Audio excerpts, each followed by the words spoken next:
2017년 3월 31일 국정농단 사태로 구속된 박근혜 전 대통령이 4년 9개월 만인 오는 12월 31일에 석방됩니다. 청와대는 국민통합과 건강 상태가 특사 결정의 이유라고 설명했습니다. 촛불 시민단체와 보수단체의 상반된 반응이 나오고 70여일 남은 대선 전국에 미치는 파장도 주목됩니다. 잠시 뒤에 관련 내용 집중 전해드립니다. 미국 FDA가 어제 화이자의 코로나 치료 알약을 승인한 데 이어 오늘은 머크사의 알약도 사용을 승인했습니다. 김부겸 총리는 먹는 치료제 구매 계약이 기존 계획보다 많은 양으로 마무리 단계라고 했는데 먹는 치료제에 대한 궁금증들 잠시 뒤 전문가와 풀어보겠습니다. 금요일 더 뉴스 오늘의 주요 뉴스 전해드립니다. 정부가 수감 중인 박근혜 전 대통령을 특별 사면하고 만기 출소한 한명숙 전 국무총리는 복권하기로 했습니다. 특별 사면 대상자 3,094명에 이명박 전 대통령은 포함되지 않았습니다. 문재인 대통령은 국민 통합과 포용이 절실하다며 이번 사면 배경을 강조했습니다. 문 대통령은 이제 과거에 매몰돼 서로 다투기보다는 미래를 향해 담대하게 힘을 합쳐야 할 때라고 말했다고 청와대가 밝혔습니다. 이재명 민주당 후보는 문 대통령의 사면 결정을 존중한다면서도 국민에 대한 박 전 대통령의 사죄가 필요하다고 말했습니다. 민주당 역시 정부 결정을 존중한다는 입장을 밝혔지만 당 일각에서는 잘못된 결정이라는 비판의 목소리도 나오고 있습니다. 윤석열 국민의힘 후보는 늦었지만 환영한다면서 박 전 대통령이 건강을 빨리 회복하길 바란다고 말했습니다. 국민의힘은 박 전 대통령 사면을 계기로 국민 대통합을 위해 더 노력해 나가겠다고 밝혔습니다. 내란 선동죄 등으로 수감됐던 이석기 전 통합진보당 의원이 오늘 가석방으로 출소했습니다. 이 전 의원은 말 몇 마디로 오랫동안 감옥에 가두는 야만적인 행태는 없어져야 한다고 말했습니다.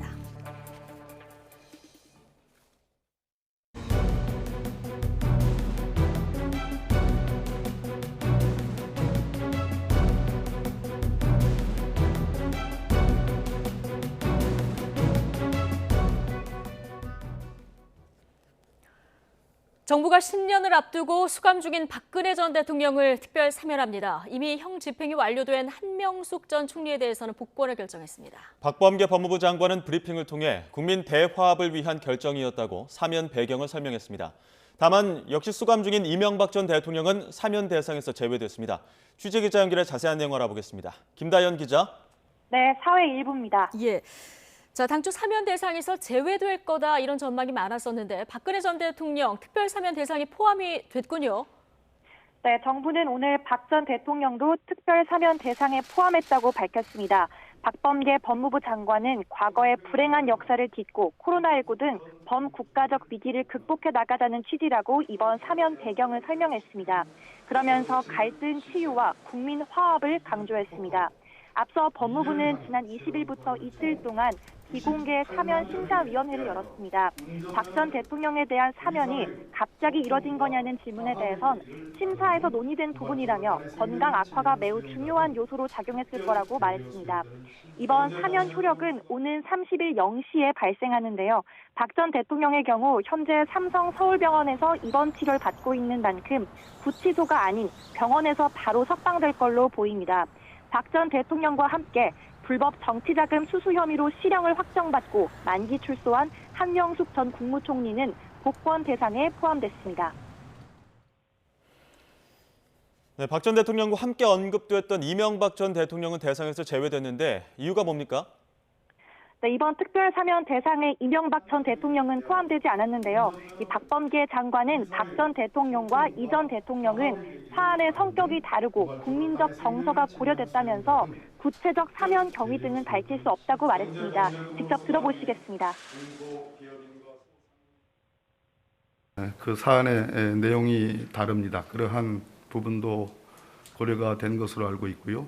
또 국민적 정서도 고려하지 않을 수 없는 매우 중요한 기준이었습니다. 이번에 정부가 발표한 신년 특별사면 대상자는 3,094명입니다. 살인과 강도 성폭력, 뇌물수수 등이 아닌 일반 형사범이 2,610명입니다. 민생 경제 회복과 국가 발전 차원에서 정치인 등 선거사범 315명은 복권 대상에 들어갔고 중소기업인 소상공인이 38명 등 형 집행 면제 혹은 감경 대상이 됐습니다. 이 밖에 사회활동에 필수적인 운전면허나 어업면허가 취소 또는 정지된 98만 3천여 명에 대해서는 행정제재가 특별 감면됩니다. 지금까지 사회부에서 전해드렸습니다.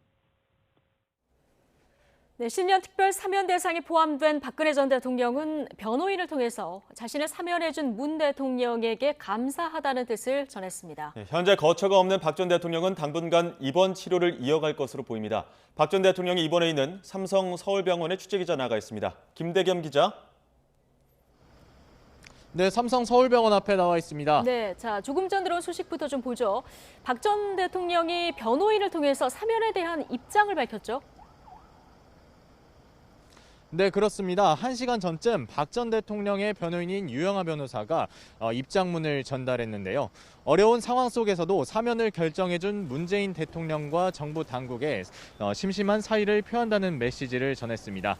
그러면서 나중에 국민들에게 직접 감사 인사를 드리겠다고도 밝혔는데요. 발언 내용 함께 들어보시겠습니다. 어려움이 많았음에도 사면을 결정해 주신 문재인 대통령과 정부 당국에도 심심한 사의를 표합니다. 신병 치료에 전념해서 빠른 시일 내에 국민 여러분께 직접 감사 인사를 드릴 수 있도록 하겠습니다.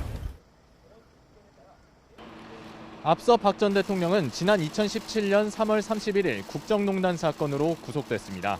만기 출소일은 박 전 대통령이 87살이 되는 2039년이었습니다. 하지만 특별 사면 대상에 포함되면서 4년 9개월 만에 구속 상태에서 풀려나게 됐습니다. 수감됐던 전직 대통령 가운데서 가장 오랜 기간인데요. 박 전 대통령은 수감 생활 동안 건강 상태가 나빠진 것으로 알려져 지난달 22일부터 이곳 삼성 서울병원에 입원해 치료를 받고 있습니다. 박 전 대통령은 특별 사면 효력이 발생하는 오는 31일 0시에 구치소로 다시 들어가지 않고 이곳 병원에서 곧바로 풀려날 수 있게 됐습니다. 오늘 오후 5시부터는 우리공화당이 이곳 병원 앞에서 석방 축하 집회를 열 예정입니다. 신고 인원은 299명이지만 인원이 더 몰릴 수도 있는 만큼 경찰도 대비하고 있습니다. 박 전 대통령 사면 이후에도 당분간 치료가 필요할 정도로 건강 상태가 좋지 않은 것으로 알려졌죠. 네, 그렇습니다. 박 전 대통령은 자신의 재임 기간인 4년 1개월보다 더 오랜 기간 구치소에 수감돼 있었는데요. 지난 2019년에는 지병인 어깨 질환 등으로 서울 성모병원에서 수술을 받은 데 이어 지난 1월과 7월에도 같은 병원에 입원한 적이 있습니다. 최근에는 음식물을 씹지 못할 정도로 치아 상태가 좋지 않아 미숫가루나 죽으로 식사를 해왔고 스트레스를 호소해 정신건강치료도 함께 받아왔던 것으로 알려졌습니다. 앞서 법무부는 박 전 대통령이 앞으로 한 달 반 이상 추가 입원 치료가 필요하다고 밝힌 바 있는데요. 박 전 대통령 측도 사면 효력이 발생하는 오는 31일 이후에도 곧바로 퇴원하진 않고 당분간 병원에서 치료를 받을 예정이라고 설명했습니다.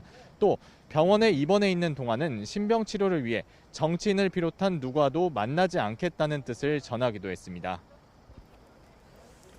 네, 박 전 대통령은 12월 31일 석방이 되는데 뇌물죄 등으로 수감 중인 이명박 전 대통령은 이번 사면에서 제외가 됐어요? 네, 그렇습니다. 이명박 전 대통령의 경우 지난해 10월 대법원에서 징역 17년의 확정 판결을 받은 이후 현재까지 경기 안양교도소에 수감돼 있는데요. 이 전 대통령 측은 이번 사면에 대해 대선을 앞두고 전임 대통령 사면이라는 카드를 꺼내든 정략적인 처사라고 비판했습니다. 또 이 전 대통령만 사면 대상에서 제외한 것은 이 전 대통령에 대한 사법 처리가 정치 보복이었음을 보여주는 것이라고 평가했습니다. 앞서 이 전 대통령은 지난 2018년 3월 처음 구속된 이후 석방과 구속을 반복해왔습니다. 지난 2019년 3월 법원은 변호인과 친인척을 제외한 어떠한 접견이나 통신도 금지하고 자택에서만 머무르는 조건으로 보석 허가를 내줬습니다. 하지만 1년 뒤 2심에서 징역 17년을 선고받고 보석이 취소돼 다시 구속됐다가 6일 만에 구속 집행정지로 풀려났습니다. 이후 지난해 10월 대법원에서 횡령과 뇌물 등의 혐의로 징역 17년과 벌금 130억 원, 추징금 57억 8천만 원을 확정받아 재수감된 뒤 현재까지 수감 생활을 이어오고 있습니다. 지금까지 2년여 동안 수감 생활했는데 이론상으로는 형기를 모두 채우게 되는 오는 2036년 95살이 돼야 출소할 수 있습니다. 이 전 대통령 역시 건강 상태가 좋지 않은데요. 지난해 말과 지난 4월 두 차례에 걸쳐 기저질환 치료를 위해 서울대병원에 입원했다가 퇴원했습니다. 지난달에도 한 차례 서울대병원에서 진료를 받기도 했습니다. 지금까지 삼성 서울병원 앞에서 YTN 김대겸입니다.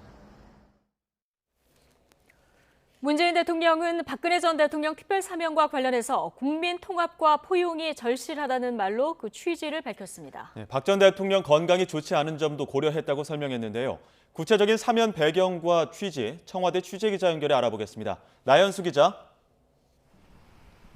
네, 청와대입니다. 네, 자, 특별사면 결정에 대한 문재인 대통령의 메시지가 나왔죠? 네, 그렇습니다. 사면 발표 1시간여 만에 박경미 청와대 대변인이 박근혜 전 대통령의 특별사면과 한명숙 전 국무총리의 복권과 관련한 문재인 대통령의 메시지를 전했습니다. 문 대통령은 지난 시대의 아픔을 딛고 새 시대로 나아가야 한다며 이제 과거에 매몰돼 서로 다투기보다는 미래를 향해 담대하게 힘을 합쳐야 할 때라고 말했습니다. 특히 우리 앞에 닥친 숱한 난제들을 생각하면 무엇보다 국민 통합과 겸허한 포용이 절실하다고 강조했습니다. 박 전 대통령의 경우 5년 가까이 복역한 탓에 건강 상태가 많이 나빠진 점도 고려했다고 설명했습니다. 문 대통령은 이번 사면이 생각의 차이나 찬반을 넘어 통합과 화합, 새 시대의 개막의 계기가 되기를 바란다며 사면에 반대하는 분들의 넓은 이해와 해량을 부탁한다고 덧붙였습니다. 올 초까지만 해도 사면 여부에 대해서 분명하게 선을 그었었는데 그동안 청와대 내부에 기류 변화가 있었던 겁니까? 네, 사실 오늘 발표는 다소 전격적입니다. 문 대통령의 고심이 거듭됐기 때문에 핵심 참모들조차 어떻게 진행되는지 알지 못했다는 전언입니다. 오늘 기자들을 만나서 기자들 질문에 응답한 청와대 핵심 고위 관계자조차 사면 결정을 가장 최근에 알았다 이렇게 말할 정도였는데요. 그동안 전직 대통령들의 사면과 관련해 청와대는 줄곧 논의된 바가 없다는 입장이었습니다. 문 대통령 역시 올해 초 더불어민주당 이낙연 전 대표가 사면론을 꺼냈을 때 지금은 사면을 말할 때가 아니라고 선을 그었습니다. 그러다 지난 5월 취임 4주년 기자회견에서 국민의 의견을 충분히 듣고 판단해 나가겠다고 밝혔을 때 미묘한 기류 변화가 감지됐죠. 청와대 관계자는 지금까지는 이 사안을 두고 문 대통령과 참모들이 한데 모여 토론한 적은 없었다고 밝혔습니다.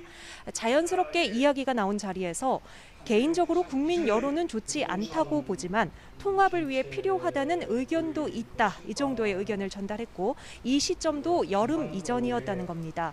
또 문 대통령이 두루 의견을 들어왔고 마지막 순간까지 고뇌가 있었던 것으로 보인다고 말해 사면 결정은 전적으로 대통령 결단이었음을 시사했습니다. 네, 자, 여당인 더불어민주당이나 이재명 대선 후보와 교감이 있었는지 이 부분도 관심이고요. 박근혜 전 대통령은 사면이 됐는데 이명박 전 대통령은 안 되는 기준에 대한 어떤 설명도 좀 있었습니까? 네, 일단 공식적으로는 당이나 특정 정치인과의 협의는 없었다는 입장입니다. 정치인들과 소통할 기회가 많은 참모도 정치에 관해서는 엄정 중립이라는 대원칙 아래 최근에는 만남 자체를 자제해왔다는 것이고요. 이번 결정과 관련해서 따로 의견을 모으거나 전달할 일이 없었다고 밝혔습니다. 다만 분명한 건 선거 관련한 고려는 일체 없었다며 오히려 선거에 대해 고려했다면 지금보다 더 좋은 타이밍이 있지 않을까 싶다고 말했습니다. 임기 중에 사면 조치를 한다면 연말 또는 선거 후 당선자와 협의해서 하는 두 가지 경우가 있을 수 있는데 지금 발표하게 된 건 박 전 대통령의 건강 문제를 고려한 것 같다는 설명도 덧붙였습니다. 이명박 전 대통령이 사면 명단에 제외된 것과 관련해서는 박 전 대통령과 이 전 대통령은 경우가 많이 다르다고 본다며 여론조사상으로도 사면에 공감하는 여론 차이가 크다고 답했습니다. 앞서 문 대통령이 후보 시절 경제인과 정치인의 사면을 배제하겠다던 원칙이 훼손되는 것 아니냐는 지적도 있는데 청와대는 헌법에 정해진 대통령의 사면권을 절제된 형태로 행사했다는 판단이라고 밝혔습니다. 지금까지 청와대에서 YTN 나연수입니다. 네, 이번에는 박 전 대통령 사면 관련 대선 주자들 반응도 좀 보겠습니다. 민주당 이재명 후보는 문 대통령의 고뇌를 이해하고 어려운 결정을 존중한다는 입장을 내놨습니다. 국민의힘 윤석열 후보는 박 전 대통령 사면에 대해 늦었지만 환영한다고 밝혔습니다. 국회 연결해 자세히 알아보겠습니다. 김승환 기자. 네, 국회입니다. 네, 자, 박근혜 전 대통령 사면에 대해서 평소 부정적인 입장을 밝혔던 이재명 후보 고심 끝에 입장을 내놨죠.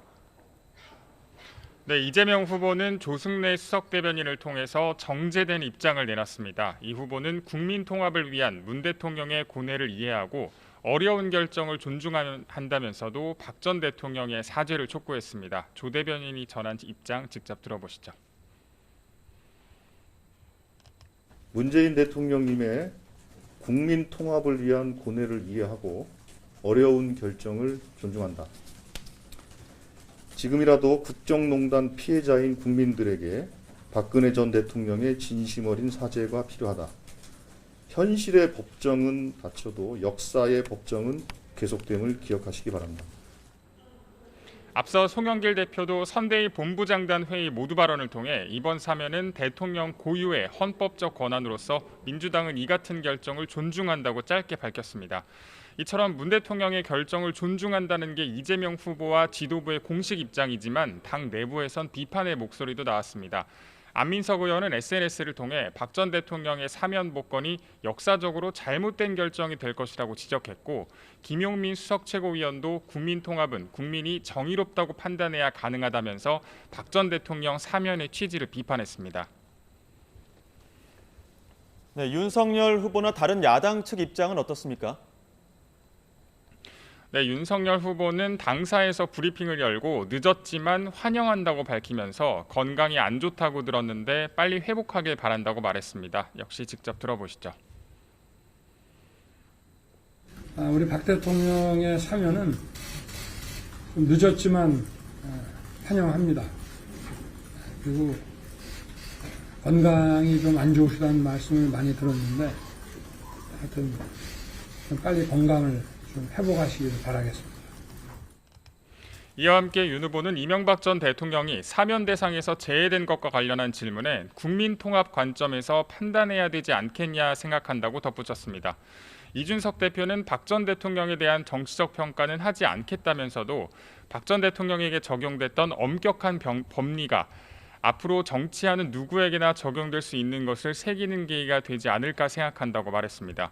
국민의당 안철수 후보는 박근혜 전 대통령 사면을 환영하지만 이명박 전 대통령도 국민 통합을 위해서 석방하라고 촉구했습니다. 하지만 환영의 목소리만 있었던 건 아닙니다. 정의당 심상정 후보는 역사의 물줄기를 바꿀 수 있는 중대한 사면에 최소한의 국민 동의도 구하지 않았다면서 강력한 유감을 표했고, 국민의힘 홍준표 의원은 SNS에 박근혜, 이명박 두 전직 대통령에 대한 갈라치기 사면이 반대 진영의 분열을 획책하는 것은 참으로 교활한 술책이라고 평가절하했습니다. 네, 이번에는 대선 관련 소식 좀 보죠. 이재명, 윤석열 후보의 주요 일정을 좀 정리해 주실까요? 네, 먼저 이재명 후보는 지금 군 관련 공약을 발표하면서 국방정책에 대한 청사진을 제시합니다. 4차 산업혁명 시대에 걸맞게 전략 환경에 걸맞게 강한 군대 육성을 위한 스마트 강군 추진 방안을 발표하고 선택적 모병제에 대한 계획도 밝힙니다. 윤석열 후보는 잠시 뒤 약자와 동행 행보를 이어가는데요. 아동 고아와 18세가 넘은 퇴소자들을 위한 단체인 고아권익연대를 방문해서 복지 사각지대 실태를 점검할 예정입니다. 그리고 밤에는 크리스마스 이브를 맞아서 명동성당 자정미사에 참석합니다. 지금까지 국회에서 YTN 김승환입니다. 박근혜 전 대통령 특별사면에 촛불 시민단체들은 반발하고 나섰습니다. 네, 촛불 시민들의 의사에 반하는 정치적 사면은 사회적 통합과는 거리가 멀다는 이유입니다. 취재기자 연결해 자세한 소식 알아보겠습니다. 김예린 기자. 네, 사회 일부입니다. 예, 자, 박근혜 전 대통령 특별사면에 대해서 시민단체들이 입장을 밝혔죠. 네, 박근혜 전 대통령 특별사면 복권 소식에 촛불 집회에 나섰던 시민단체들은 반발하고 나섰습니다. 참여연대는 오늘 박 전 대통령의 정치적 사면에 반대한다는 성명서를 냈는데요. 박 전 대통령은 국정원 특수활동비 수십억 원을 유용하고 정경유착을 통해 수백억 원의 뇌물을 받은 중범죄자라고 설명했습니다. 그러면서 문재인 대통령이 뇌물 등 5대 부패 범죄에 대한 사면권 제한을 공약으로 내세웠는데도 건강 문제를 이유로 사면권을 행사하는 건 촛불 시민의 의사에 반하는 행위라고 비판했습니다. 대선을 앞둔 정치적 사면으로 청와대가 설명하는 사회적 통합과는 거리가 멀다는 겁니다. 민주노총 측은 국민 대화합을 언급하며 특별 사면을 강행한 문재인 정부를 비판했는데요. 촛불을 들었던 시민들의 정신과 열망은 사라지고 불평등과 정치적 냉소를 불러온 현 정권이 적폐의 상징을 풀어주는 상황에 분노한다고 목소리를 높였습니다. 민주사회를 위한 변호사 모임 역시 문재인 정부를 비판하고 나섰습니다. 촛불 정부를 자임한 현 정부가 국민을 배신했다면서 헌정 질서를 파괴한 전직 대통령에 대한 사면은 대통령이 독단적으로 결정할 일이 아니라고 언급했습니다. 대통령이 사면권을 남용해 사법부 판결을 형해화하고 있다는 겁니다.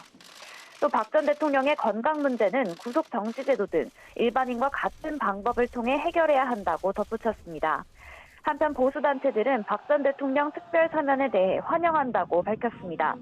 앞서 박근혜 대통령 석방추진위원회 측은 탄원서를 통해 대선 전국에서 문재인 대통령이 대승적 결단을 내려야 한다고 주장했는데요.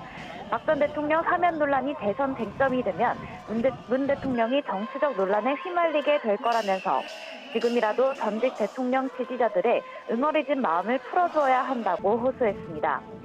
친박근혜로 분류되는 우리공화당 측은 오늘 오후 5시 박 전 대통령이 입원 치료 중인 삼성 서울병원 앞에서 석방 축하 집회를 열 예정입니다. 지금까지 사회일부에서 전해드렸습니다. 네, 더불어민주당 이재명 대선 후보가 군 관련 공약 발표를 마치고 질의응답 시간을 갖고 있습니다. 네, 이 자리에서 박근혜 전 대통령 사면을 포함해 현안에 대해서 입장을 밝힐 예정인데요. 현장으로 가보겠습니다. 일단 모병과 징집병의 관계는 이게 상호 보완적 관계가 있기 때문에 이제 모병이 정착되고 증원될수록 징집병 규모는 줄어들 수밖에 없겠죠. 근데 이 모병으로의 대체가 한순간에 갑자기 되는 게 아니고 점진적으로 될 수밖에 없기 때문에 그에 맞춰서 징집병 규모도 줄어들 수밖에 없다는 말씀을 드립니다.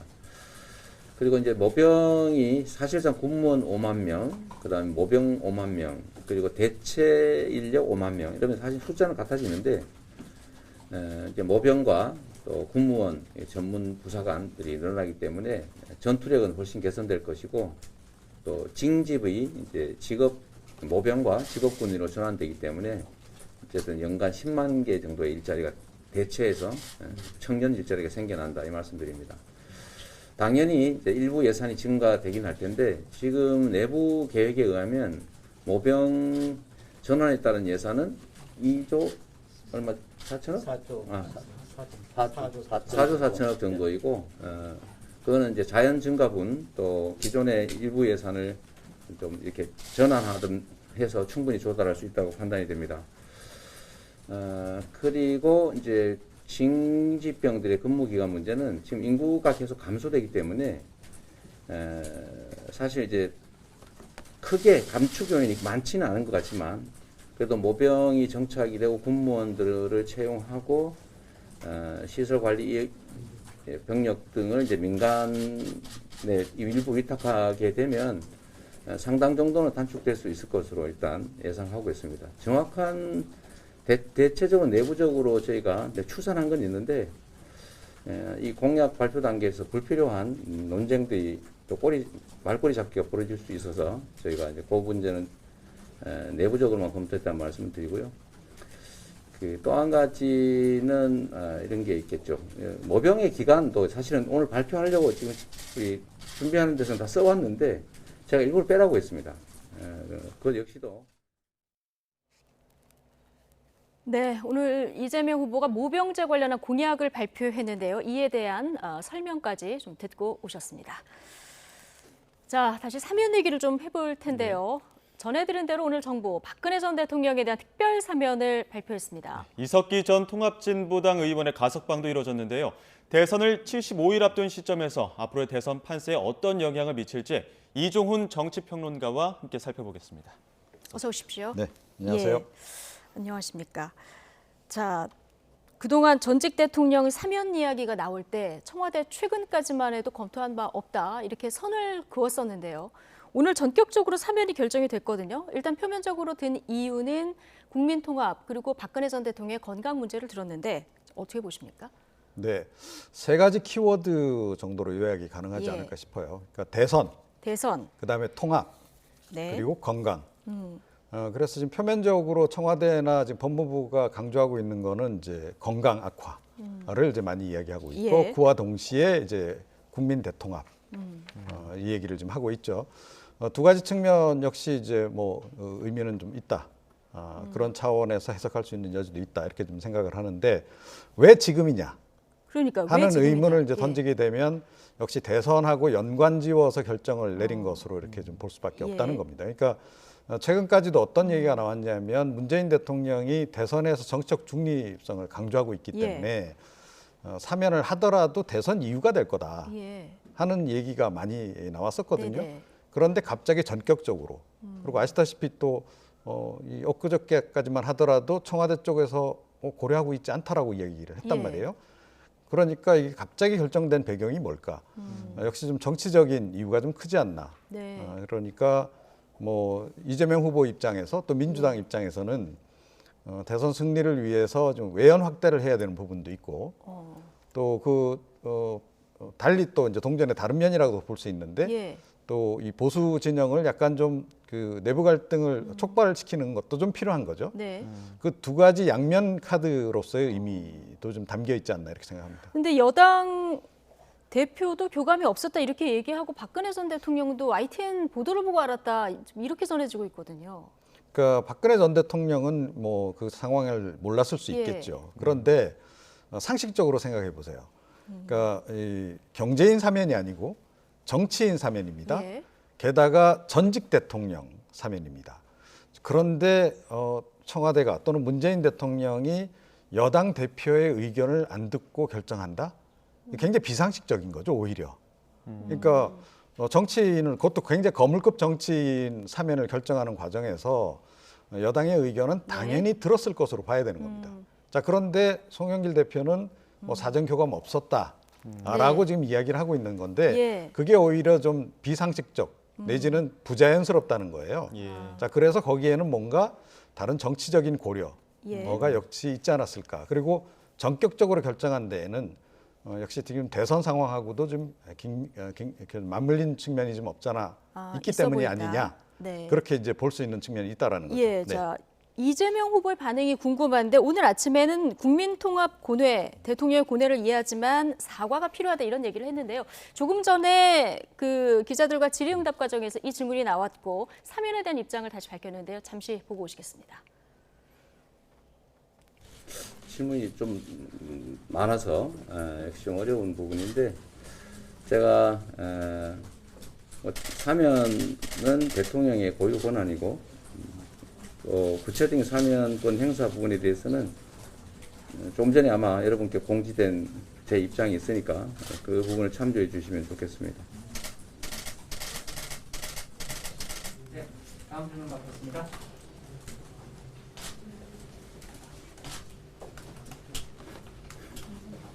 안녕하십니까. 저 한국일보 강진구 기자라고 합니다.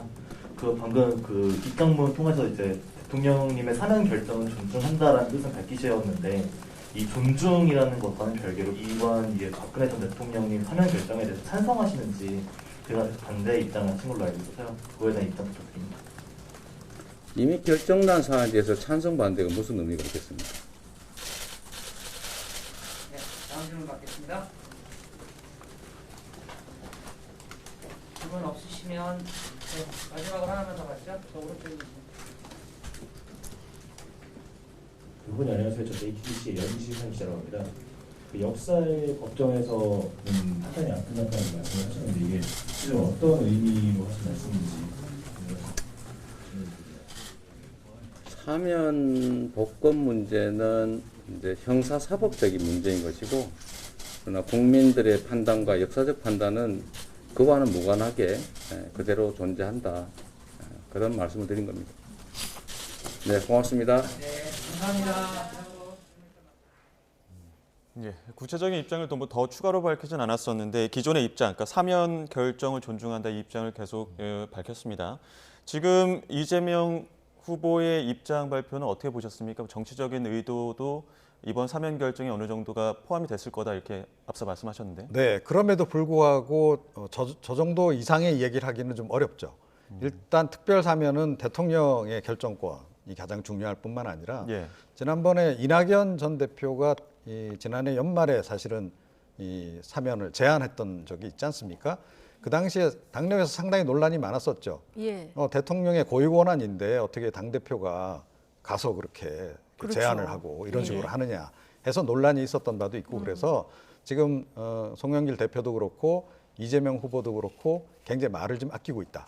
대통령이 결정한 사항이고 그걸 존중하겠다라고 그래서 예. 기본적으로 이제 전제를 하고 지금 얘기를 지금 하고 있는 그런 그 상황이고 다른 정치적 고려가 있었다 하더라도 사실은 그거를 공개적으로 얘기할 수는 없는 거죠.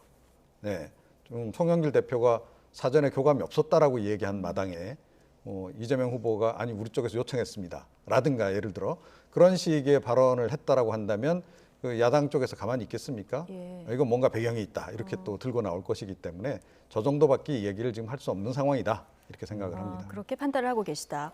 자, 근데 이제 바로 오늘 출소를 하는 것은 아니고 석방이 되는 건 아니고 12월 31일 날 이제 석방이 되는 건데 지금 박근혜 전 대통령이 입원 치료 중인 이런 상태잖아요. 그러면 그날 모습을 드러낼 수도 있고 아니면 계속 입원 치료를 진행할 수도 있는데 오늘 유영하 변호사를 통해서는 빠른 시일 내 국민께 인사를 드리겠다 이렇게 얘기를 했거든요. 근데 지금 당장은 치료가 지금 우선인 예. 모양입니다. 그래서 이제 그렇게 흘러나오는 얘기가 당분간 병원 치료에 집중할 거다라는 네. 얘기가 나오고 있고 뭐 아마 법무부가 이제 그 서류 절차는 다 밟을 것 같고 지금 박근혜 전 대통령 관련해서 지금 이 교도소 쪽에서 그 구치소 서울구치소 쪽에서 교정관들도 좀 나가 있는 상황인데 네. 그 사람들도 이제 다시 복귀를 해야 되는 거죠. 예. 그래서 그런 식으로만 일단 정리를 할 것 같고 예. 병원에 당분간 계시면서 치료를 좀 하고 예. 그 다음에 아마 좀 약간 건강 회복한 이후에 예. 공개적으로 뭐 병원 이제 어차피 퇴원 절차를 밟아야 될 테니까 그 과정에서 모습을 드러내지 않을까 이렇게 지금 예상이 되고 있습니다. 그러니까 박근혜 전 대통령이 만약 모습을 드러냈을 때 어떤 메시지를 내느냐 이 굉장히 관심 아니겠습니까? 근데 이종훈 평론가 예상으로는 12월 31일 날 당장은 입원 치료가 계속된다면 아닐 것 같고 그 네. 이후에 뭔가 메시지를 낼 것 같다 이런 입장이십니까? 그런데 뭐 가장 관심사는 과연 정치적인 메시지를 내놓을 거냐 말 그렇죠. 것이냐 하는 부분인데 그럴 것 같지는 않아요. 최근에 뭐 사실은 지금 이제 그 일종의 옥중수기 관련한 내용도 지금 이제 발간이 되기도 했고 그렇지 않습니까? 그런데 발간됐나요? 예, 그 내용을 보더라도 그렇고 모든 게 이제 기본적으로 나의 책임이다. 라고 지금 이제 얘기를 하신 바도 있고 예. 그래서 뚜렷하게 어떤 정치적인 입장을 내놓을 가능성은 없다. 네. 그런데 지금 이제 국민의힘 내에 있는 그 구친박계를 비롯한 이제 과거에 박근혜 전 대통령을 지지했던 정치 세력들 입장에서는 아마 뭔가 메시지를 내놓기를 원하겠죠. 예. 그런데 아마 그 내놓을 가능성은 그렇게 높진 않다. 그런데 내놓지 않더라도 뭐 정치권에서 흔히 그렇게 하지만 예. 지금 안 그래도 지금 그 국민의힘 내 그 구친이계와 구친박계 간에 뭐 적잖은 그런 그 어떤 갈등 같은 게 좀 없잖아 있기 때문에 예. 이 계기를 활용을 해서 본인들의 어떤 정치적 입지를 좀 키우려고 하는 친박계 일부의 움직임은 있을 가능성이 크다 이렇게 생각을 합니다. 국민의힘 일부 계파에서는 메시지를 원할 것이다 이렇게 말씀해 주셨는데 윤석열 후보 입장에서는 이번 사면이 어떻게 작용할까요? 그러니까 상당히 좀 사실은 좀 껄끄럽겠죠. 그러니까 박 전 대통령이 탄핵까지 이르는 과정에서 박영수 특검 관련해서 그 수사팀장을 맡았던 게 지금 이제 윤석열 예. 후보 아니겠습니까? 이제 그런 부분이 있어요. 그래서 당내 이제 전체적으로는 안 그렇겠지만 당내 친박 일각에서는 분명히 이제 이번 계기로 해서 문제 제기를 하고 나설 겁니다. 이게 조금 전에 말씀드린 구친이계하고 구친박계 간에 서로 이제 어떤 주도권 경쟁이랄까 이런 거하고도 좀 연관이 있기 때문에 일부러라도 이제 박근혜 전 대통령 이번 사면 계기로 해서 문제 제기를 하고들 가능성이 있는 거죠. 예. 그래서 이제 뭐 하여튼 그런 부분들이 좀 작용할 가능성은 지금 없잖아 있는 그런 그 상황이어서 윤석열 후보는 지금 안 그래도 캠프 내에서 지금 이제 내부 갈등이 좀 발생해서 좀 잘 교통 정리가 안 되고 그래서 좀 예. 문제가 된 그런 상황 아니겠습니까? 예. 이게 이제 뭐 구친밖에와 구친에게 간의 갈등 이렇게 보기는 어려운데 그 갈등의 구친밖의 일부까지 가세를 할 경우에는 훨씬 좀 당내 사정이 좀 복잡해질 수 있는 거죠. 이제 그런 점에서도 윤석열 후보에게는 이번 그 박근혜 전 대통령 특사가 좀 그 부정적으로 작용할 측면이 좀 없지 않아 있다. 부정적으로 작용할 측면이 있다. 그러니까 수사를 했던 장본인인데다가 이명박 전 대통령은 사면이 안 됐기 때문에 친이 친박 갈등도 불거질 수 네, 있기 때문에 그렇습니다. 좀 불리한 국면으로 작용할 수 있다. 이렇게 얘기를 해주셨는데 오늘 조원진 우리공화당 대표죠. 박근혜 전 대통령이 윤석열 후보에 대해서 지지도 하지 않고 반대도 하지 않을 것이다. 이렇게 입장을 밝혔거든요. 네. 그러니까 뭐 어찌됐건 이제 저 이상의 입장을 또 이야기하기도 어렵겠죠. 예. 그런데 과연 저 입장을 계속 유지할 것인지 아닌지 좀 두고 봐야 된다라고 좀 네. 봅니다. 그러니까 전체 어떤 그 보수 진영의 정권 교체 열망을 좀 반영을 해서 좀 자제를 할지 아니면 이제 이번 일을 계기로 해서 그야말로 친박계, 구친박계들의 당 안팎에서의 영향력을 확장하기 위해서 뭔가 이렇게 그 박 전 대통령의 권위를 활용하려 할지 그건 또 조금 더 지켜봐야 되는데 제가 보기에는 윤석열 이제 후보의 지지율이 뭐 최근 들어서 약간 좀 이제 하락세에 있고 한데 이게 좀 위험한 국면으로 접어든다. 예를 들어 뭐 이재명 후보하고 일부 지금 이제 지지율이 이렇게 뒤바뀌는 그런 것들 좀 나오고 있는데요. 이게 고착이 된다거나 이제 이렇게 되면 일부 친박계 내에서는 아마 그 후보로서의 그 자격의 부적절성, 네. 그러니까 국민의힘의 후보로서는 부적절한 인물이 아니냐라고 하는 그런 문제 제기를 하고 들 가능성도 없잖아 있다 이렇게 예. 생각을 합니다. 또 한편으로는 오늘 그 이석기 전 통합진보당 의원도 가석방이 됐는데 국민의당 안철수 후보는 박 전 대통령 사면이 물타기일 수가 있다. 이석기 전 통합진보당 그 가석방과 어떤 연관성을 언급을 했거든요. 이 부분 어떻게 보십니까? 뭐 그렇게 해석할 수도 있겠으나 그 문재인 대통령에게 그 이석기 전 의원이 박근혜 전 대통령만큼의 비중을 지금 갖는 인물일까? 예. 그 부분에 좀 이제 우리가 의문을 가져봐야 되고요. 제가 보기에는 오히려 그 한명숙 전 총리의 지금 이제 복권도 이번에 이루어지지 않습니까? 그렇죠. 물타기라면 오히려 그것으로부터 좀 시선을 돌리려고 이석기 전 의원 가석방을 선택할 가능성은 있다. 예. 그러니까 한명숙 전 그 총리에 대해서는 문재인 대통령도 굉장히 지금 심리적으로 부담을 많이 느끼고 있고 예. 또 민주당 내 지금 뭐 대부분의 의원들도 어떻게 보면 한명숙 퀴즈가 많아요. 자 그래서 한명숙 전 총리에 대해서는 뭐 일종의 약간 부담감 같은 거를 늘 느끼고 있기 때문에 그것 때문에 오히려 이제 이석기 전 의원 가석방을 해서 시선을 그쪽으로 좀 돌린 실제로도 지금 시선이 그쪽으로 많이 쏠려 있잖아요. 보수 진영에 예. 특히나 공격의 포인트가 그쪽으로 좀 가 있는 상태인데 그랬을 가능성이 있다. 그게 더 오히려 가능성으로 보자면 더 높다 이렇게 생각을 예. 합니다. 자, 박근혜 전 대통령이 석방된 뒤에 어디로 갈까? 자, 이 부분도 관심인데 자, 추징금하고 벌금을 못 내서 지난번에 내곡동 사자가 경매에 붙여져서 이제 낙찰이 되지 않았습니까? 갈 곳은 어떻게 될까요? 그러니까 공식적으로 없죠. 공식적으로는 없다. 그래서 당분간은 일단 이제 병원에서 이제 치료를 그래서 이제 더 예. 이제 좀 길게 충분하게 치료를 받지 않을까 이렇게 지금 생각이 들고요. 그럼 그 뒤에 이제 어디로 갈 거냐 하는 네. 건데 지금 뭐 들리는 얘기는 박지만 이제 이지 회장이 모처에 지금 이제 상소를 좀 이제 마련을 해뒀다는 예. 얘기가 있습니다. 그래서 누나를 그쪽으로 지금 모시려고는 하는데 그런데 이제 박 전 대통령이 과연 그거를 받아들이겠는가? 네. 동생에게도 이제 의탁하는 것에 대해서 이제 좀 부정적으로 좀 반응을 보일 가능성이 없잖아 있어서 예. 그렇게 된다면 아마 유영아 변호사를 통해서 어떤 별도의 장소를 지금 이제 물색을 해서 그쪽으로 옮길 가능성도 지금 없잖아 있는 상황이 아닌가. 근데 뭐 짐을 모처로 옮겼다 뭐 이런 얘기도 들리긴 합니다. 네. 근데 아직은 뺐다. 어딘지는 예. 지금 확인은 안 되고 있는데 예. 뭐 그런 얘기는 현재까지는 돌고 있는 그런 그 상황입니다. 알겠습니다. 지금 대선 70여일밖에 안 남았기 때문에 박 전 대통령 사면 결정에 대해서 여러 가지 지금 정치적 해석이 나오는 이런 상황인 것 같습니다. 여기까지 듣겠습니다. 이종훈 정치평론가였습니다. 고맙습니다.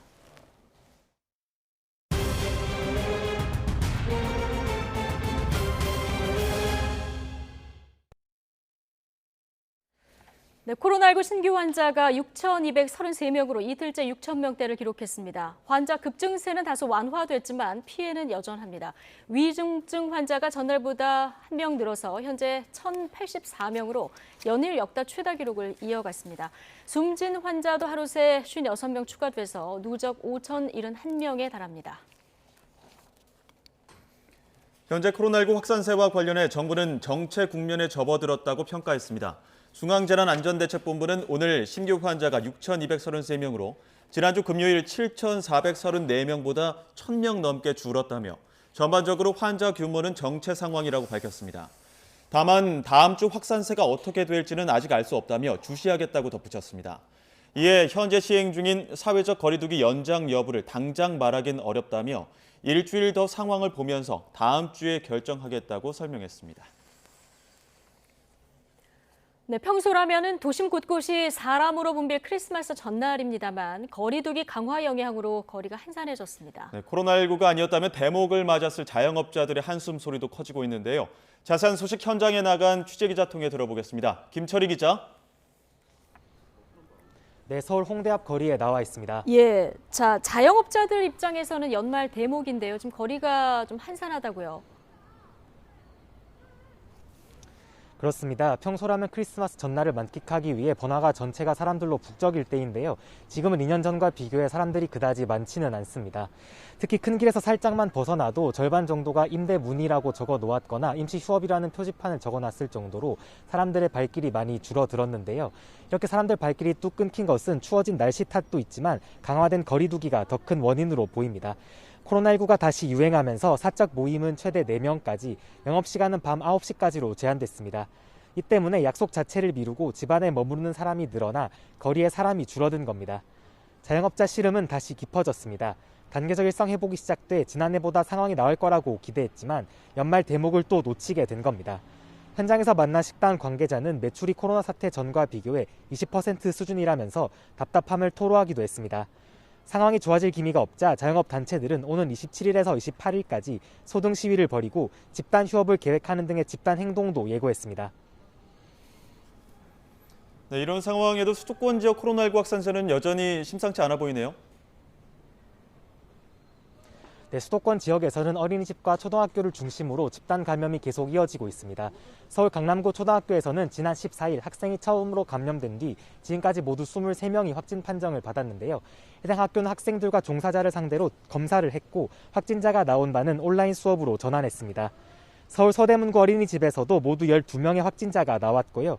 또 동작구 소재 어린이집 관련 누적 확진자는 52명, 관악구 소재 학원 관련 확진자는 68명까지 늘어났습니다. 이처럼 소아청소년 사이 집단 감염이 이어지자 방역당국은 이른 시일 내 백신 접종을 받아달라고 당부했고요.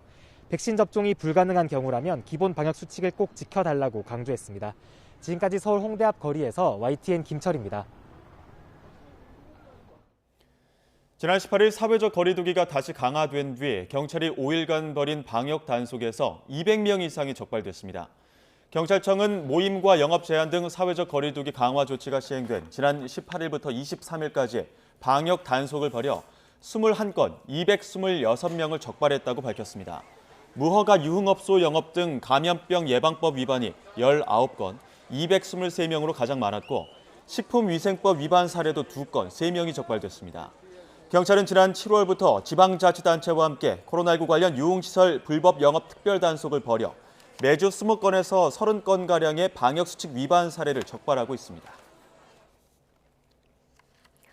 네, 비수도권 지역 코로나19 확산세도 좀처럼 줄지 않고 있는 가운데 어제 하루 비수도권 지역에서 1,700명이 넘는 확진자가 추가로 나왔습니다. 네, 대구와 부산에 이어 대전과 강원에서도 첫 오미크론 변이 확진자가 나왔는데요. 취재기자 연결해 자세한 소식 알아보겠습니다. 이성우 기자. 네, 충북 청주시 상당보건소 앞에 나와 있습니다. 네, 비수도권 지역도 지금 코로나19 확산세가 여전한데요. 먼저 충북 지역 상황부터 좀 볼까요? 네, 충북 지역도 코로나19 확산세가 좀처럼 줄지 않고 있습니다. 어제 하루 충북 지역에서 91명의 추가 확진자가 나왔는데요. 이 가운데 절반 이상이 청주에서 발생했습니다. 대부분 기존 확진자의 접촉자들로 백신 접종을 마친 돌파 감염자도 절반이 넘었습니다. 문제는 의료기관과 교육, 보육기관 집단 감염이 이어지고 있다는 점입니다. 청주에서는 의료기관과 초등학교, 어린이집과 관련해 감염이 퍼지고 있습니다. 충주에서는 공부방, 제천에서는 공공기관 관련해 추가 확진자가 나오고 있습니다. 충북의 백신 접종은 지역 내 인구의 84%까지 마쳤으며 3차 접종률은 29.7%를 기록하고 있습니다. 네, 대전과 강원에서는 오미크론 변이 확진자가 처음 나왔는데 그곳 상황도 전해주시죠. 네, 그렇습니다. 대전과 강원에서도 오미크론 변이 확진자가 추가로 발생했습니다. 사실상 이제 전국에서 오미크론 변이 확진자가 나오고 있는 건데요. 강원도 보건당국에 따르면 지난 18일 발생한 원주 확진자의 변이 바이러스를 분석한 결과 모두 3명에게서 오미크론 변이가 확인됐습니다. 이번에 확인된 강원 지역 오미크론 변이는 광주 지역 확진자가 원주를 다녀가면서 시작된 것으로 이 확진자가 원주 지역 음식점 2곳을 방문했을 당시 음식점을 이용한 2명에게 전파된 것으로 방역당국은 파악하고 있습니다. 강원도는 신규 확진자들의 가족과 지인 등 추가 확진된 12명도 오미크론에 감염된 것으로 보고 이 가운데 6건을 선별해 변이 검사를 진행하고 있습니다. 대전에서는 30대 여성이 오미크론 변이에 확진됐습니다. 이 여성은 지난 18일 남편과 함께 미국에서 입국했고 지난 20일 확진 판정을 받았습니다. 이후 변이 검사에서 오미크론에 감염된 것으로 통보받았습니다. 일단 방역당국은 2사람이 이동했을 때 접촉자는 없었던 것으로 방역당국은 보고 있습니다. 전남에서는 완도와 신안, 보성에서도 오미크론 감염 의심자들이 나타났습니다. 특히 신안의 한 교회에서 나온 확진자 8명은 모두 오미크론 변이 의심자로 분류돼 방역당국이 긴급 대응에 나선 상황입니다. 지금까지 충북 청주시 상당보건소 앞에서 YTN 이성호입니다. 네, 지금부터는 코로나19 상황 유병욱 순천향대 서울병원 가정의학과 교수와 자세히 짚어보겠습니다. 어서 오십시오. 예, 미국 FDA가 화이자사 알약에 이어서 오늘 머크사의 알약도 긴급 사용 승인을 했고요. 우리 식약처도 지금 검토 중에 있는 이런 상황인데 오늘 김부겸 총리 얘기를 들어보면 먼저 국내에 도입될 알약은 화이자사 알약이 될 것 같습니다. 그렇습니다. 팍실로비드가 될 가능성이 높을 것 같은데요. 팍실로비드 같은 경우는 머크사의 몰누피라비르와 아주 비등한 그런 효과를 보이는데 최근에 나온 그런 데이터값만 보면은 입원율이나 중증으로 진행되는 데 있어서 훨씬 더 효과적인 것으로 나타나 있고요.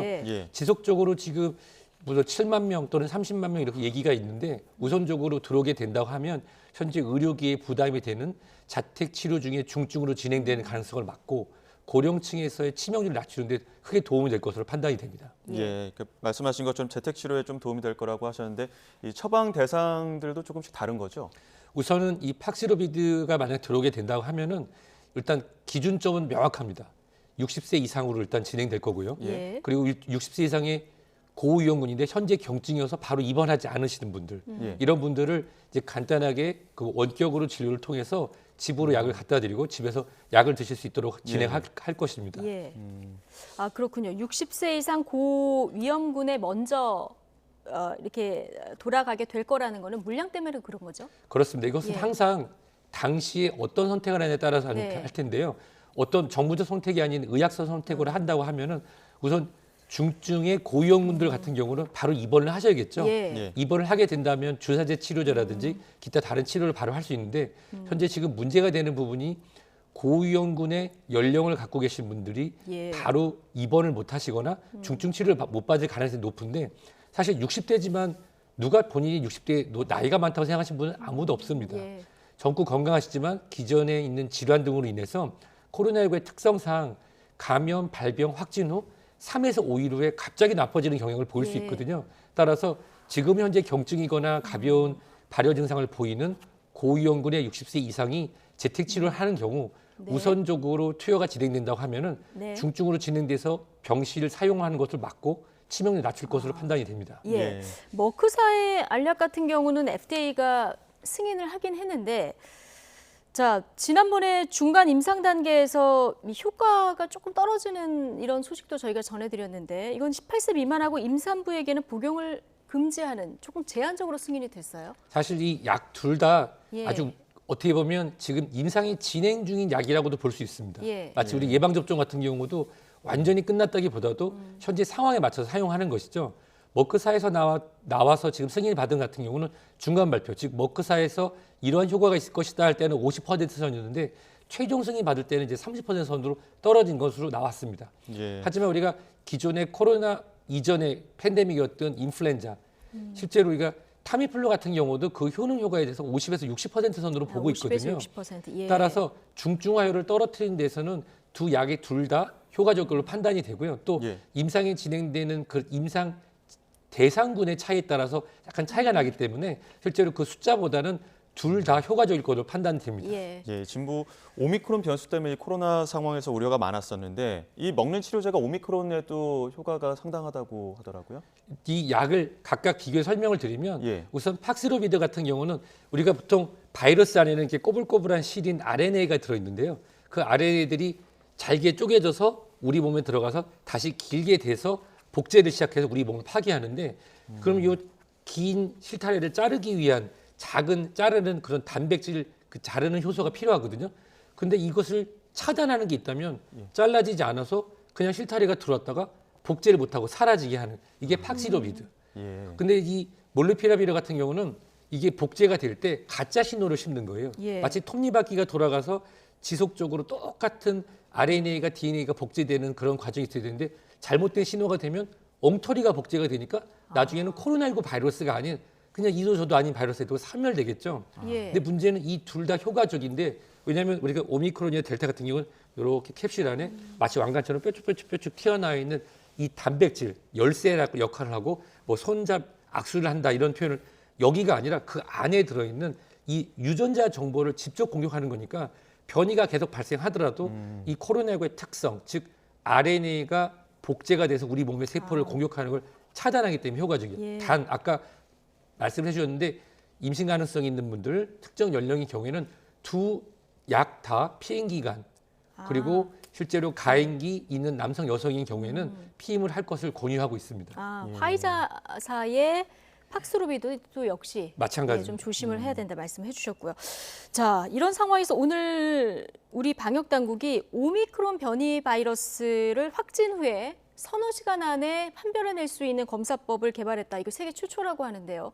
자, 이렇게 되면은 오미크론 차단에 얼마나 그 효과가 있을까요? 다 아시겠지만 전 세계에서 코로나19의 그 유전자 지도를 확인해서 PCR을 가장 먼저 개발한 나라도 우리나라입니다. 예. 근데 실제로 PCR이라고 하는 것은 거기 있는 뭐 E진, RPRD진 이런 코로나의 특성을 잡아내서 코로나가 있다 없다를 하는 거고 그 다음에 이제 뾰족뾰족 튀어나와 있는 변형된 단백질이 주는 그 신호를 누가 더 빨리 잡아내느냐가 중요하거든요. 기존에는 그것을 잡아내는데 보통 우리가 매핑, 지도 만들기 위해서 마치는데 3일에서 5일 정도 걸렸는데 최근에는 거기서 나오는 특수 효소를 갖다 확인해야 된다고 하면은 3시간이면 확인할 수 있습니다. 이렇게 일찍 확인할 수 있다는 거는 기존의 코로나19 환자로 우리가 분류됐던 분들을 오미크론 변이 환자로 우리가 판명을 해서 빠르게 격리하면 제 생각에는 어차피 시간이 지나면 대한민국도 전부 다 오미크론 변이주가 우세종이 되겠지만 그 속도를 늦춰서 실질적으로 중증 환자를 낮출 수 있는 효과는 상당히 클 것으로 판단됩니다. 예, 지금 여기저기서 그나마 긍정적인 신호들이 좀 나오고 있는데 지금 코로나 상황은 좀 당국도 확산세가 좀 둔화됐다고 발표를 하긴 했습니다. 감소세로 돌아서기에는 조금 시일이 걸린다고 봐야겠죠. 사실 이제 오늘 지금 막 날씨가 추워져서 내일 모레 계속 추울 거고 또 지난주 주말을 생각하면 굉장히 추웠기 때문에 검사 수가 많이 줄었고 사실 사회적 거리두기에 더해서 날씨의 영향으로 많이 이동이 줄었거든요. 근데 실제로 현재 보면은 9시 이전에 닫는 것도 있지만 이동량이 그렇게 많이 줄었다고 판단되지는 않고 있습니다. 따라서 지금 일시적인 착시 현상일 수도 있어요. 7,000명대 내외로 있는 것이 12월 첫째 주에 시작되었던 사회적 거리두기 그 우리가 단계적 그 완화 중에 일부 조정했던 거에 효과가 지금 나타나는 것을 볼 수도 있거든요. 따라서 아마도 이런 지금 내년 3월까지 내년 1월 3일까지 지속되게 돼 있는 현재 강화된 사회적 거리두기가 조금 더 지속되어야만 우리가 지금 생각하는 정도의 그런 중증화율을 떨어뜨릴 수 있도록 판단됩니다. 현재로는 완화됐다기보다는 착시 현상의 가능성이 더 크다고 봅니다. 아, 그렇군요. 이 거리두기 연장은 거의 뭐 확실하다 이렇게 좀 저희 저는 생각하고 있어야 항상 되겠군요. 그 소상공인 분들하고 자영업 그리고 이런 코로나19로 인해서 기존에 준비하셨던 모든 것들이 잘 못 되시는 분들이 한테 너무 죄송한 말씀입니다. 하지만 국민의 생명을 책임지고 있는 정부와 의료진의 입장을 보면은 한 분 한 분 생명이 중요하거든요. 예. 하루에 사망자 100명 이상 나왔다.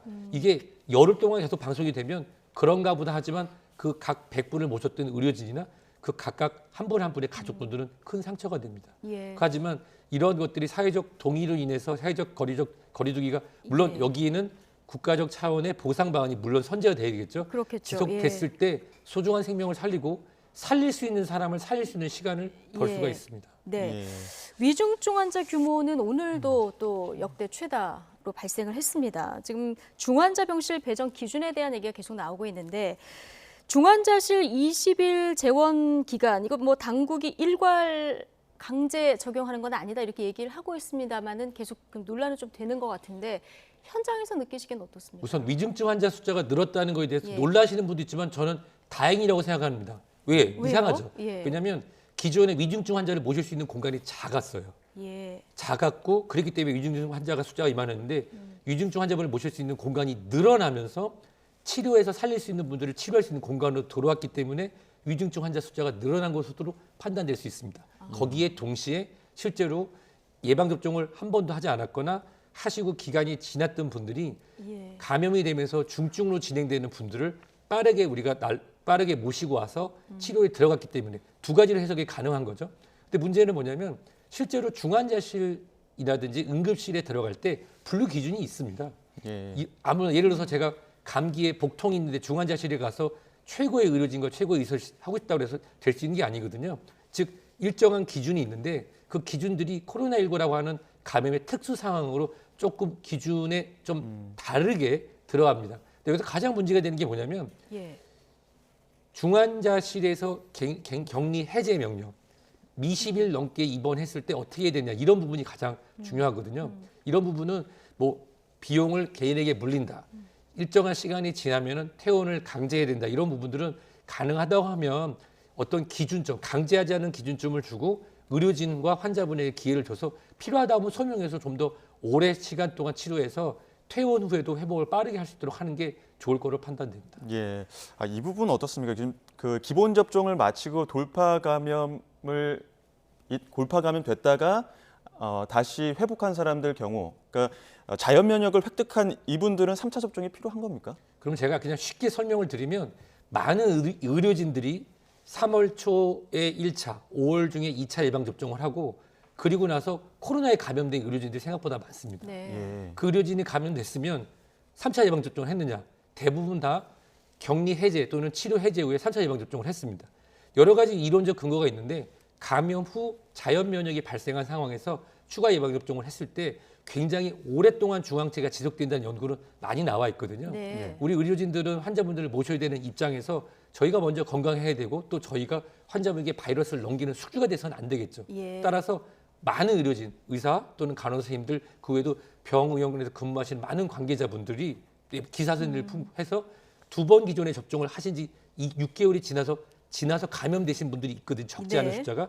그런 분들도 시간이 지나서 주치의와 상의해서 예방접종을 하고 있다는 걸 말씀드리겠습니다. 실제로 하고 있습니다. 알겠습니다. 자, 여기까지 듣겠습니다. 유병욱 순천향대 서울병원 가정의학과 교수와 함께했습니다. 고맙습니다.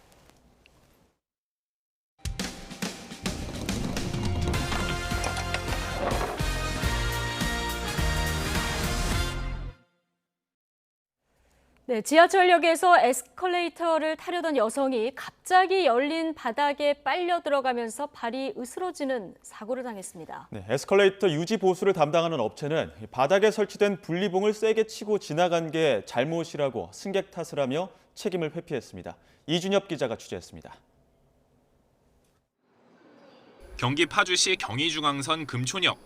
지난 21일 오후 5시쯤 62살 김찬영 씨가 양발이 으스러지는 사고를 당한 곳입니다.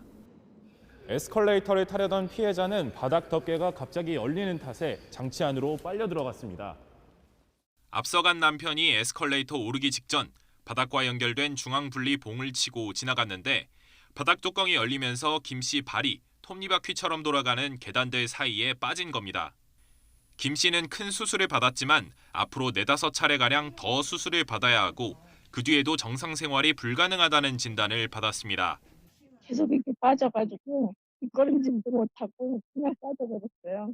절단할 수도 있다고 그랬거든요, 의사가. 제발 절단은 안 하게 해달라고. 에스컬레이터 유지 보수를 맡은 업체는 설비에 문제가 없다며 책임을 회피했습니다. 바닥을 고정하는 나사를 제대로 조인 상태였다고 주장하는가 하면 중앙분리 봉이 무거운데 나사는 약하다며 사고 원인을 설계 결함으로 돌리기도 했습니다. 그게 아래 건 작잖아요. 근데 거기 걸 너트 요만한 거 하나 걸리는데 그게 힘을 받을까요? 사람 그만큼이면? 오히려 에스컬레이터를 타려다 사고를 당한 피해자 부부 탓을 하기도 했습니다. 이쪽은 우리가 잘못했다고 우리 때문에 그러는 게 아니라 아버님이 술을 많이 드셨어요. 승강기법 관련 고시를 보면 중앙분리 봉이나 연결된 바닥판은 1m에 100kg 넘는 힘을 견딜 수 있어야 합니다. 한국승강기안전공단과 경찰은 사고 원인과 경위 등을 조사하고 있습니다. 경찰은 점검이 제대로 이뤄지지 않았거나 유지보수에 문제가 있었던 게 확인되면 업체 관계자 등에게 과실치상 혐의를 적용할 방침입니다. YTN 이준엽입니다. 대장동 개발 특혜 의혹으로 구속 기소된 유동규 전 성남도시개발공사 기획본부장 측에 대장동 사업 당시 성남시 이익을 우선시했다며 배임과 뇌물수수 혐의를 전면 부인했습니다. 오늘 서울중앙지법에서 열린 두 번째 공판준비 기일에서 유 전 본부장 변호인은 대장동 사업의 결정과 집행은 성남시의 이익을 우선하는 방향으로 이루어졌다고 말했습니다. 배임 공범 혐의 등으로 유 전 본부장과 함께 기소된 남욱 변호사와 화천대유 대주주 김만배 씨 변호인들도 모두 혐의를 부인했는데 정영학 회계사 측만 지난 공판준비 기일 때 혐의를 인정한다고 밝힌 상태입니다. 고위공직자범죄수사처가 언론인과 정치인 등의 통신 자료를 무분별하게 조회했다는 논란에 대해서 유감스럽다는 입장을 밝혔습니다. 공수처는 오늘 낸 입장문에서 과거의 수사 관행을 답습하면서 기자 등 일반인과 정치인의 통신 자료 조회 논란을 빚게 돼 매우 유감스럽게 생각한다고 전했습니다. 또 수사상 필요에 의한 적법한 절차라도 헌법상 기본권을 과도하게 침해할 소지가 없는지 오해를 불러일으킬 요소는 없는지 점검하고 외부 인사들과 함께 개선 방안도 마련하겠다고 설명했습니다. 오후 들면서 찬바람이 점차 강해지고 있습니다. 성탄절인 내일 서울의 아침 기온은 영하 14도까지 곤두박질하며 매서운 성탄 한파가 찾아오겠는데요. 휴일에는 기온이 더 내려가서 강추위가 절정에 달하겠고요. 체감 온도는 영하 20도를 밑도는 곳도 많겠습니다. 이에 따라서 서울 등 수도권과 강원도에는 올겨울 들어 처음으로 한파 경보까지 내려지기도 했는데요. 이 추위 속에 중부 곳곳에는 눈이 날리는 곳이 있겠고요. 강원 영동 지방은 오늘 밤부터 내일 새벽 사이에 많은 눈이 집중되겠습니다. 내일까지 강원 영동과 울릉도 독도에는 30cm 이상, 제주 산간에도 최고 20cm의 폭설이 쏟아지겠고요. 내일은 호남 서해안에도 1에서 5cm의 눈이 내려 쌓이겠습니다. 대설로 인한 피해가 없도록 철저히 대비해 주셔야겠습니다. 충청과 호남, 제주도의 눈은 다음 주 월요일까지도 길게 이어지겠고요. 강추위는 다음 주 중반쯤이면 누그러질 전망입니다. 지금까지 날씨 정보였습니다. 박근혜 전 대통령 특별사면에 대해서 이재명 후보는 국민 통합의 고뇌를 이해하지만 박 전 대통령의 사과가 필요하다 이런 입장을 내놨고요. 윤석열 후보는 늦었지만 환영한다고 했습니다. 사면이 대선 전국에 미치는 영향과 함께 사망한 김문기 씨 이재명 후보는 정말 몰랐나? 윤석열 후보의 발언 논란은 왜 반복되나? 정치권 궁금한 이슈들도 잠시 뒤에 여야 현역 의원 두 분과 이야기 나눠보겠습니다. 저희는 더 뉴스 2부로 돌아오겠습니다.